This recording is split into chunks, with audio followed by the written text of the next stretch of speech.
তো আমরা এসেছি গ্লেন্ডালা বলে যে জায়গাটা, সেখানে এই মনুমেন্টটা আছে। দেখো কি সুন্দর, একদম পাহাড়, পেছনে বিকলো পাহাড়টা আর সামনেই এই মনুমেন্ট।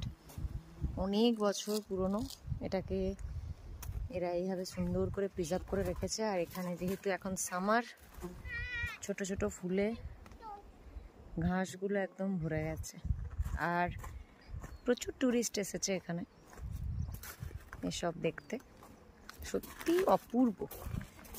আর আজকে ভেবেছিলাম যে বৃষ্টি হবে, আর আমরা ভাবছিলাম যে ক্যান্সেল করে দেবো, কিন্তু যাই হোক লাস্ট মুহূর্তেও আমরা ভাবলাম যে না, একটা ট্রাই নিই।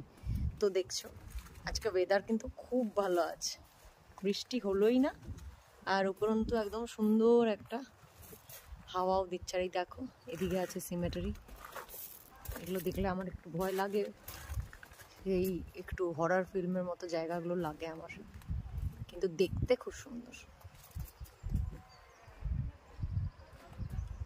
আর এত শান্ত একটা পরিবেশ, এমনিতেই এখানে মন ভালো হয়ে যাবে। একদম চুপচাপ নিরিবিলি, সুন্দর হাওয়া বইছে, চারদিকে ফুল, পেছনে পাহাড়, নিচে নদী, এরকম একটা সুন্দর জায়গা।